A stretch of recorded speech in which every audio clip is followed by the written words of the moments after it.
E já de volta, obrigado pelo carinho, é bom demais ter você conosco. Hoje falando sobre combate ao fumo com o Dr. Luiz Antônio Braganholo Júnior, médico pneumologista. Doutor, a gente terminou o bloco passado com uma pergunta aí dos nossos telespectadores. Quais são então, doutor, para a gente fixar aí, para quem tem em casa, ter consciência assim, de alguns dados nesse sentido, quais são as principais doenças, doutor? A lista é enorme. São 3.000 substâncias e 3.000 doenças. Tem muita coisa relacionada, mas a que mais chama atenção, a que mais traz impacto nas estatísticas é a associação do cigarro com câncer. E eu digo com bastante tranquilidade, você pode pensar em qualquer órgão do seu corpo que ele vai sofrer um problema por causa do cigarro e uma chance maior de desenvolvimento de câncer. Os órgãos mais importantes, mais relacionados a isso são, obviamente, o pulmão. Nos homens nós temos também a próstata. Mulheres sofrem mais com o câncer de mama, tiroide, ovários e também útero. Então é uma lista enorme. Sem pensar no câncer, você tem também uma associação altíssima de cigarro com infarto, derrame, arritmias, apneia do sono, a DPOC, que é doença pulmonar obstrutiva crônica, que as pessoas costumam muito chamar de bronquite crônica do cigarro. Nesse campo da DPOC, você pode ter essencialmente a bronquite crônica ou o enfisema, né? Lembrando que, além de tudo, o enfisema pode se tornar um câncer de pulmão no futuro. Então, você tem inúmeras doenças associadas ao cigarro, e nenhuma delas com fácil tratamento ou um comprometimento leve na qualidade de vida. O cigarro traz muito sofrimento, além de tudo. Você percebeu, gente? A lista, e continua. Você tem que ter noção de uma coisa. Quando se fuma, as substâncias, aquelas mais de 3.000, entram no pulmão, e o pulmão o que vai fazer? Vai oxigenar o nosso corpo inteiro, vai pegar o sangue, oxigenar, oxigênio bom, etc., e vai mandar circular. Então, aquelas substâncias entram na corrente sanguínea e vão para qualquer parte do corpo, em todos os órgãos. Então, pode se instalar em qualquer parte do corpo uma doença. A pessoa tem um câncer de fígado lá, assim, mas o cigarro pode ter deixado acúmulo de substâncias lá e prejudicado o teu fígado. Então, a importância é sistêmica, a coisa, é sistêmica. Agora, o doutor, a gente sabe assim, a pessoa que fuma, tem, por exemplo, prejuízo nos dentes, vai amarelar os dentes, a língua vai prejudicar, a glote, o fato de engolir, aí vai também prejudicar, doutor? Sim, sim. Não é só pelo fato de engolir, não. É porque essas estruturas da boca estão em íntima relação com a inalação do cigarro. Então, você vai ter problemas na gengiva, você vai ter problemas nos dentes, você vai ter infecções recorrentes e de mais difícil tratamento nos dentes, perda dentária, perda de massa óssea, isso também é muito frequente, a osteoporose, tanto em homens como em mulheres que fumam em idade mais precoce e também, quando você fala de osteoporose, você tem perda da massa dentária. A glote, que é uma estrutura no fundo da nossa garganta, então ela está bem no caminho de passagem dessa fumaça, ela recebe aquela dose de fumaça do cigarro direto. Então, ela já capta na sua superfície essas substâncias e tem a absorção direta, como a gente falou, pela mucosa. Agora, doutor, aqui a Gislanda de Oliveira, de Muriaé, Minas Gerais, obrigado, Gislanda, pela participação. Ela tem uma filha que, olha só, né? Ainda bem que não falou o nome da filha, mas a filha dela, ela fuma muito e bebe também, doutor, bebe, principalmente cerveja, assim. Isso é perigoso, assim, juntar o álcool e o cigarro junto aí, doutora? É uma combinação, é um casamento que dá certo para a saúde, doutor? Não, não dá nada certo. Bebida alcoólica e cigarro igual câncer de boca. E aí na boca você pode ter na língua, você pode ter do céu da boca, você pode ter da base do pescoço. O país campeão de câncer de boca, por conta da associação de alcoolismo e tabagismo, é a Rússia. E em segundo lugar a China. Olha que impressionante, né? Doutor, vamos lá para Pirassununga. Quem representa é o nosso amigo Jefferson Gomes de Almeida. Obrigado, Jefferson, que Deus te abençoe. Olha, ele é enfermeiro, parabéns aí ao Jefferson, enfermeiro, a todos os profissionais da saúde. Ele trabalha na área da saúde mental. Ele é fumante, eu sou fumante. Li em uma reportagem uma vez, doutor, que diz que a eficácia do tratamento para parar de fumar com a utilização de adesivos de liberação gradativa de nicotina e de no máximo 18%. O doutor concorda que com esses dados é evidente que a dependência do cigarro é muito mais psicológica do que química? Acredito que esses dados provam que o que deve ser tratado é a relação do sujeito com o produto. É o comentário do nosso amigo Jefferson, doutor, Isso. enfermeiro aí. Olha, Jefferson, a gente agora conhece muito mais esses detalhes. Tá? Então, quando a gente fala da relação do indivíduo com o produto, isso é igual dependência química, dependência física.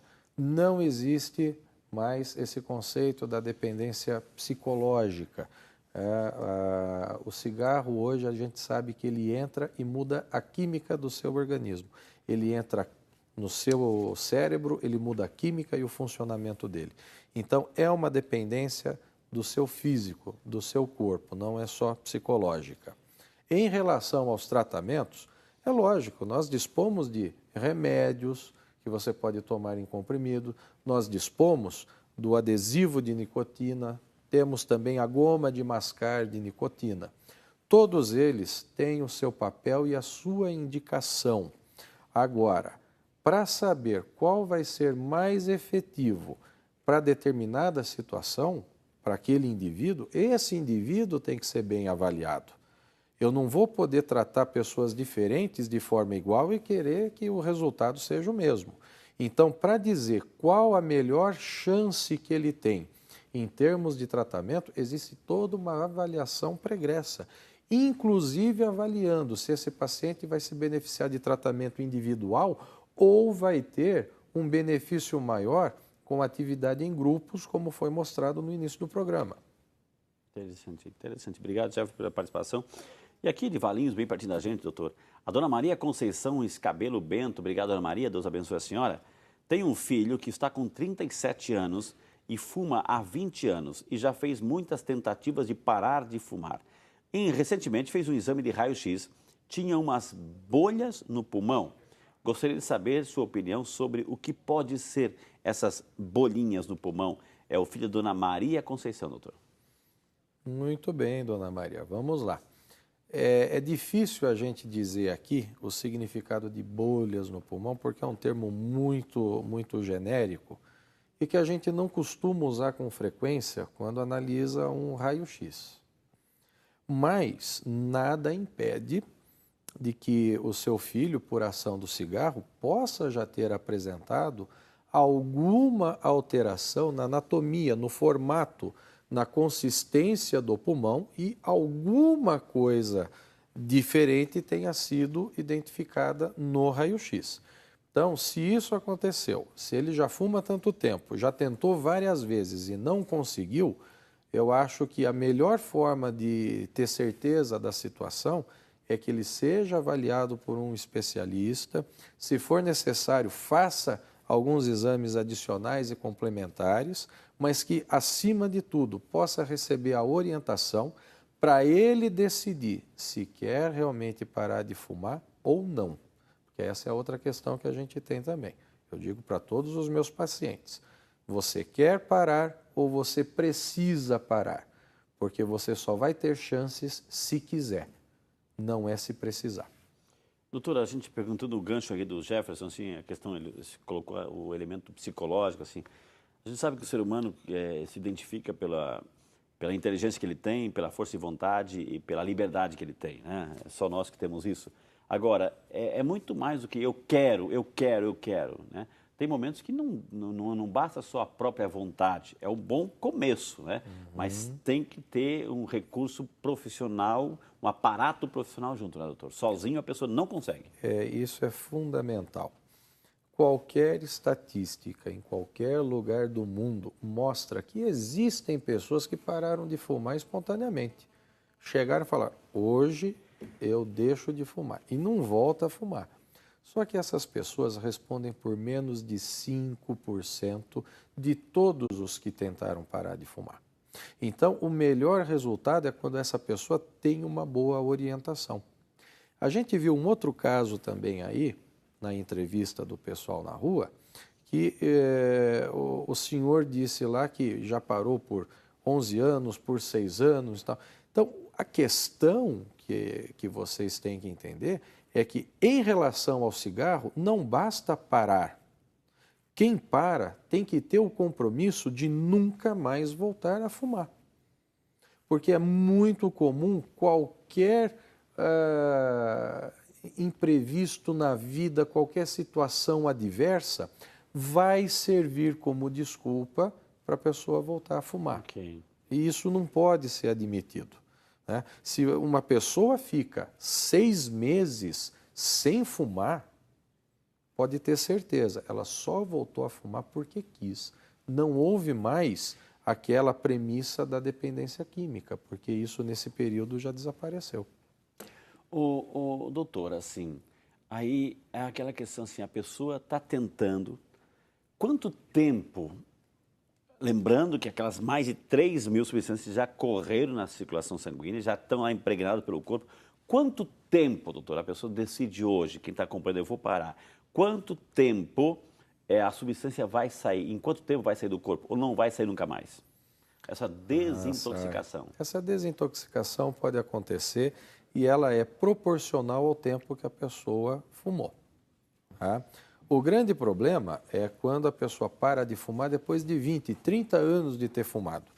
Isso já incorre no risco dela ter lesões irreparáveis no pulmão, irreversíveis. Tá? Mas se você pega um indivíduo relativamente jovem, até os seus 40 anos de idade, que fuma há 10, 15 anos, você pode ter certeza que em 2 meses, sem fumar, ele já vai sentir uma grande diferença. Ele vai jogar futebol de novo, sem precisar pedir para ser substituído, porque ele não fica mais cansado. Ele vai ter uma melhor disposição para o trabalho, para a vida pessoal, né? Quando a pessoa diz, não, mas eu fumo, quando eu fumo eu fico muito mais agitado, desperto, eu fico muito mais disposto, o meu serviço rende. Pura mentira. Já fizeram vários trabalhos científicos sobre isso. Tá? A pessoa que fuma ela pode ficar mais tempo acordada, mas o nível de concentração dela é menor. Portanto, o rendimento dessa pessoa é menor. No trabalho, isso é muito evidente. Pode ficar acordada, mais tempo acordada, mas é um zumbi. Exatamente. Doutor, aqui o Everaldo Soares dos Santos, de Burtizeiro, é isso? Burtizeiro, Minas Gerais. Obrigado, Everaldo. Uma pergunta assim que eu quero até completar. Obrigado pela pergunta, viu, Everaldo? Ele gostaria de saber se o fumo excessivo, fumar em excesso, causa impotência, né? E eu completo, doutor, impotência e também diminui a libido, se é que a gente pode completar a pergunta aí do nosso amigo Everaldo. Tá completamente certo, Everaldo. Isso daí é o grande terror dos urologistas, porque o indivíduo que fuma, inevitavelmente ele vai ter problemas de relacionamento sexual, sim. Não é só por perda da libido, que às vezes é preservada, mas ele vai caminhar para a impotência sem dúvida nenhuma. E essa impotência está relacionada às alterações que o cigarro foi trazendo para a circulação do órgão sexual masculino. Não chega sangue, não funciona. Então, ele pode ter a vontade e o desejo, mas ele não consegue concretizar. E realmente o cigarro está influenciando nisso, sem dúvida nenhuma, independente da idade do indivíduo. Também, doutor, assim, nesse lado do fato afetivo, assim, a produção de esperma ou de óvulo também, doutor? Também. Inclusive, não só em redução da produção de espermatozoides e de óvulos, como também na formação do que a gente chama de espermatozoides incapazes, incompetentes, ou os próprios óvulos também, que não são perfeitos, que não vão servir para fazer uma gestação. Isso acontece, sim. Doutor João Batista, de Niterói, Rio de Janeiro. Obrigado, João Batista. Ele faz 17 anos que ele parou de fumar. Ele gostaria de saber se ele ainda tem nicotina pelo corpo. 17 anos que ele parou. Ele ainda tem, doutor? Se João. ele parou de fumar todo esse tempo, ele não tem mais nicotina no organismo. A nicotina é uma substância metabolizada rapidamente. Como eu disse agora há pouco, se a pessoa ficou 6 meses sem fumar, ela não tem mais nenhum resquício dessa nicotina no corpo dela, ela não vai sofrer mais a abstinência, que é aquela sensação angustiante de extremo mal-estar que a faz voltar a fumar, para voltar a se sentir bem. Então, com todo esse tempo que você parou de fumar, você não tem mais nenhum vestígio da nicotina no organismo. Agora, doutor Luiz, assim, o senhor explicou muito bem que a pessoa que fuma, ela tem essa sensação de prazer, etc., desperta isso. Ok, a pessoa parou de fumar, mas ela ainda precisa dessa sensação. O que é, do ponto de vista benéfico, o que pode ser um substituto dessa sensação de prazer, tirando o aspecto negativo do cigarro? Sim. Como você não tem mais o estímulo do prazer causado pelo cigarro, você pode tomar uma outra iniciativa. É muito comum a gente orientar para a pessoa que está parando de fumar que faça mais atividade física. A realização da atividade física libera substâncias chamadas endorfinas. São as substâncias do bem, as substâncias do prazer, que dão uma sensação muito prazerosa, muito gostosa e substituem aquela indução do prazer, vamos dizer assim, da felicidade que era causada pelo cigarro anteriormente. Então, o exercício físico é um grande auxiliar, é fundamental quando a pessoa decide parar de fumar. E basta você perguntar para qualquer pessoa que era sedentária, começou a fazer atividade física, a coisa vai num crescendo muito gratificante, porque quanto mais exercício a pessoa faz, melhor ela se sente. E isso vai acontecendo sempre. Quando ela para de se exercitar, aquele ganho também diminui. Então a pessoa não fica mais tão satisfeita e busca voltar a fazer o exercício para alcançar o mesmo patamar.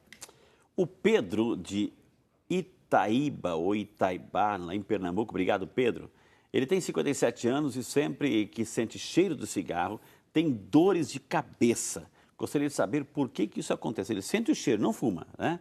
Mas sente o cheiro e já tem dor de cabeça, doutor.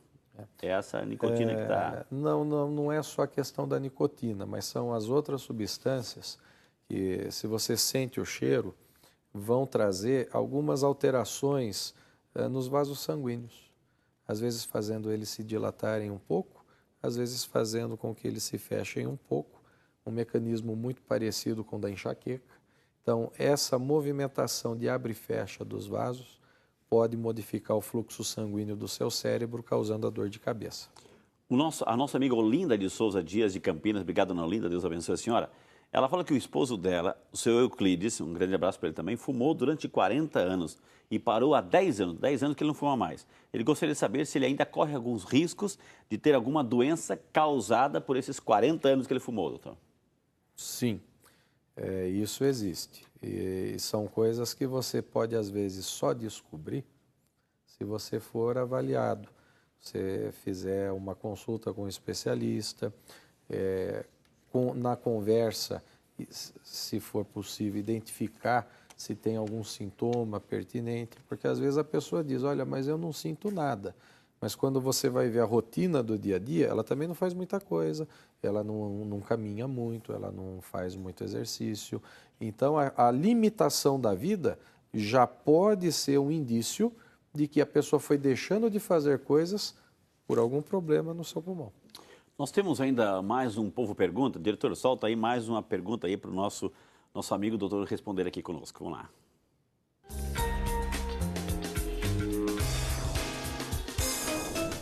Meu nome é Daniela, eu tenho uma dúvida. Quem resolve parar de fumar engorda? E aí, gente, parou de fumar, engorda? Quer saber a resposta? Então não sai daí, gente, no próximo bloco aí, o doutor vai responder. Esse é o Vídeo de Saúde, ele é seu, volta já só para você.